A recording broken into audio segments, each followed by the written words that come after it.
Friends, हम लोग इसके पिछले वाले सेशन में वन शॉट वीडियो लेक्चर के अंतर्गत क्लास 10th आईसीएसई बोर्ड के लिए ऑल फॉर्मूले इन वन शॉट डिस्कस कर रहे थे। लेकिन उसमें हम लोगों ने पूरा जो है टॉपिक कवर नहीं किया था, कुछ टॉपिक बच गया था। तो फिर क्या बात है, फिर देर किस बात की। तो हम लोग जो बचे हुए जो टॉपिक हैं उनको भी डिस्कस करते हैं। तो इलेक्ट्रिकल एनर्जी, अगर कोई अप्लायंसेस है तो उस अप्लायंस के द्वारा जो इलेक्ट्रिकल एनर्जी जो कंज्यूम्ड होगी उसको अगर हमें निकालना है तो हमारे पास क्या क्या फॉर्मूले हैं। तो फिर इलेक्ट्रिकल एनर्जी के लिए हम सिंबल W इस्तेमाल कर रहे हैं और ये जो W होगा Q इंटू E होगा। Q चार्ज है, V आपका वोल्टेज है, या तो फिर VIT Vellore Institute of Technology. यहां पे हमने Q के जगह पे IT रख लिया है, और नहीं तो फिर I² RT, और नहीं तो फिर V² T/R। इससे ये लाने के लिए ओम्स लॉ इस्तेमाल किया गया है यहां भी। वहीं पे अगर हमें इलेक्ट्रिकल पावर की बात करनी होगी, इलेक्ट्रिकल पावर की अगर बात करनी होगी तो फिर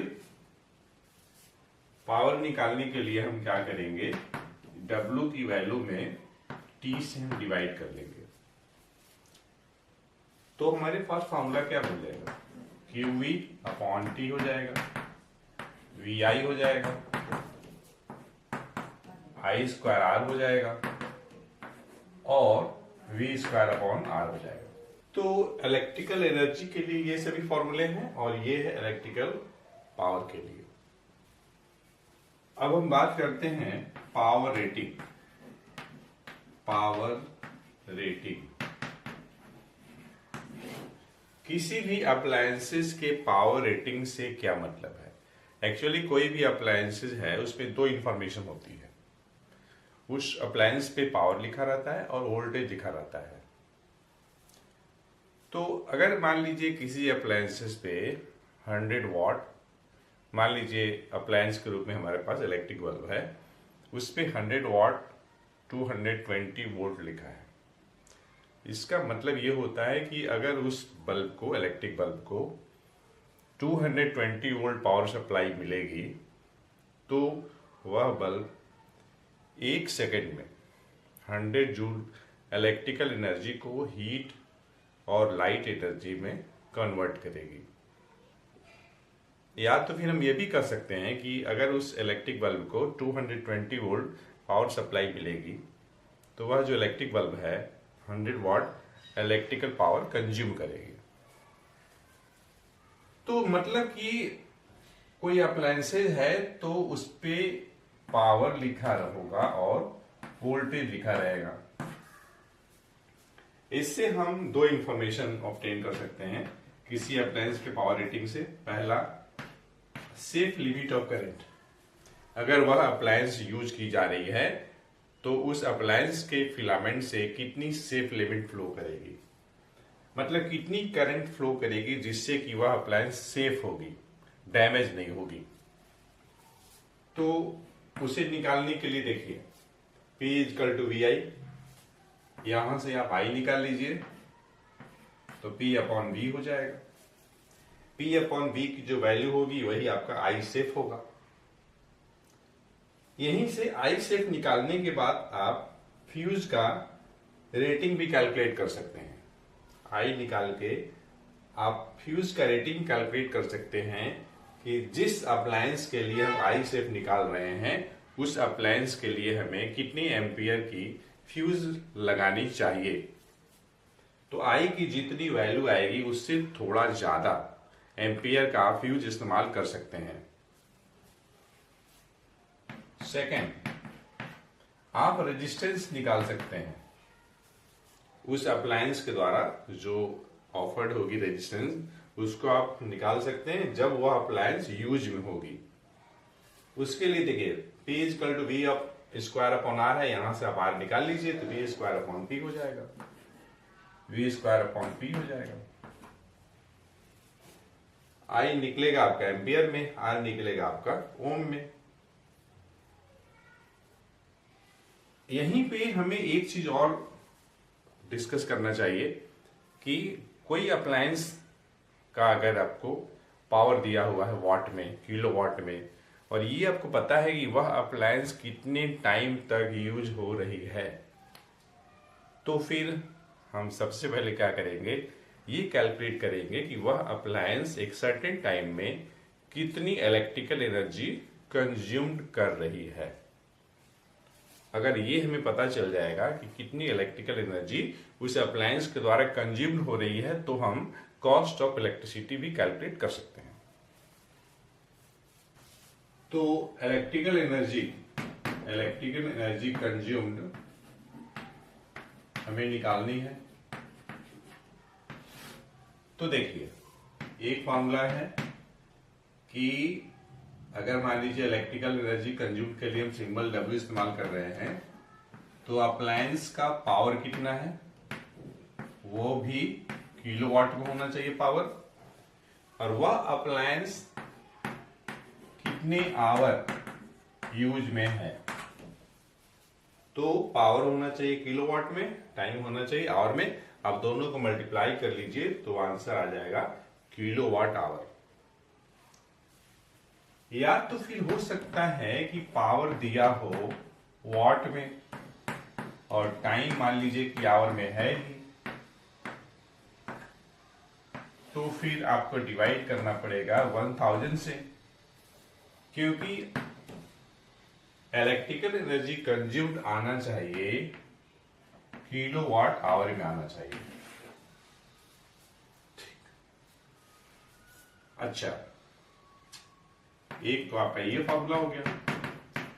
तीसरा फॉर्मूला हो सकता है, मान लीजिए वोल्टेज दिया है, वोल्ट में, आई दिया हुआ है एम्पियर में, टाइम आपको पता है, टाइम है आवर में, आप 1000 से डिवाइड कर लीजिए।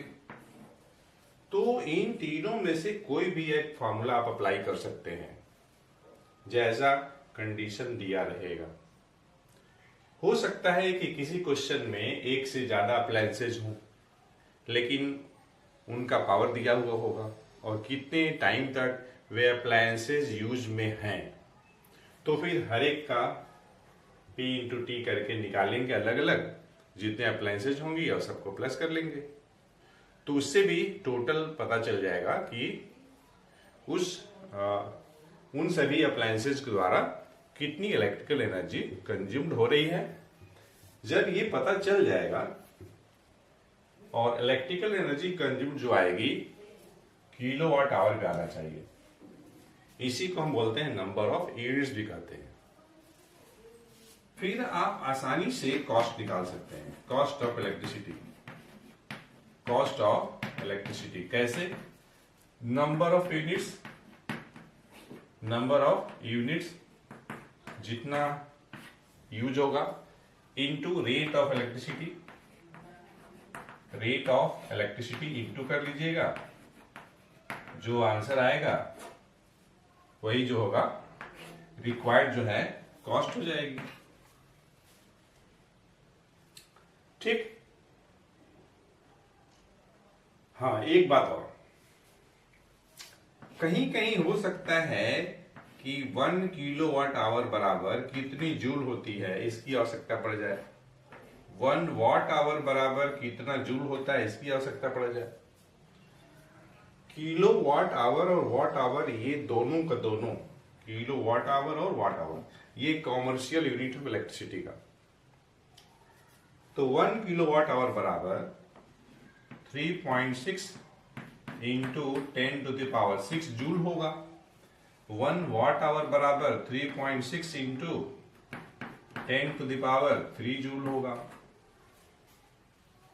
तो इस तरीके से इलेक्ट्रिसिटी चैप्टर के अंतर्गत ये फॉर्मूले पिछले वाले सेशन में छूट गया था due to some technical reason. अब हम बात करने वाले हैं न्यूक्लियर फिजिक्स में या मॉडर्न फिजिक्स में जो न्यूमेरिकल्स बनते हैं वे किस किस कॉन्सेप्ट पे बेस्ड होते हैं। तो एक कॉन्सेप्ट हो सकता है आइंस्टाइन्स मास एनर्जी रिलेशन, जिसके अनुसार E बराबर होता है mc स्क्वायर, जिसको मैं डेल्टा m लिख रहा हूं, और ये c स्क्वायर। मान लीजिए,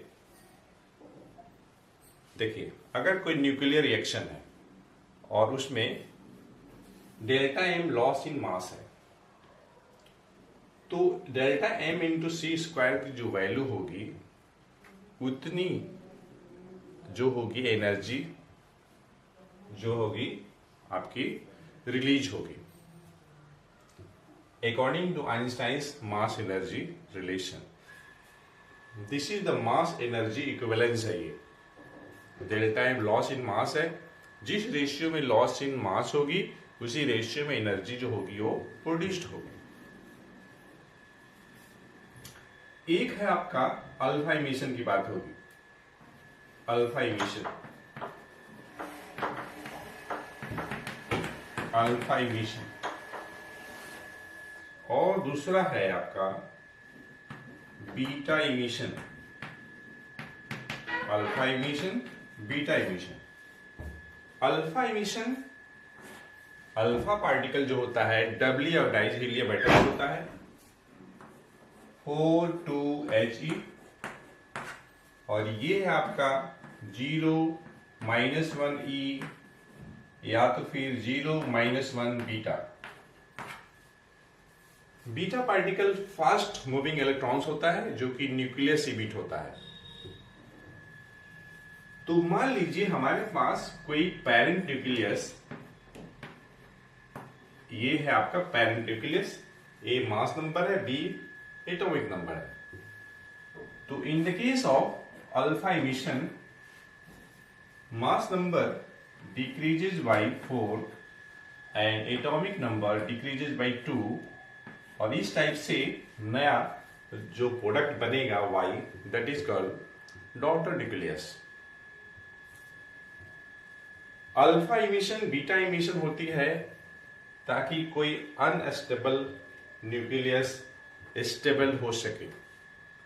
ये जरूरी नहीं है कि एक ही अल्फा इमिशन में या एक ही बीटा इमिशन में या एक अल्फा में बीटा इमिशन में कोई नया न्यूक्लियस स्टेबल हो ही जाए।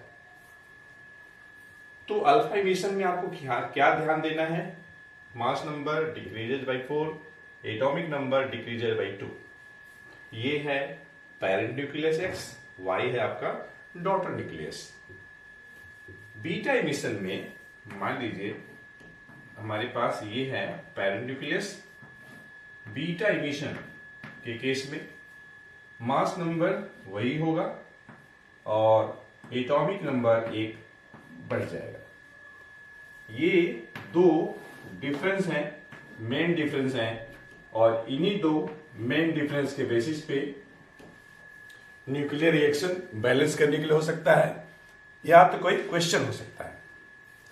तो फ्रेंड्स, हमें उम्मीद है यह सेशन आपके लिए बेनिफिशियल अवश्य हुआ होगा। तो मिलते हैं नेक्स्ट सेशन में एक अच्छे कॉन्सेप्ट के साथ। Thanks for watching.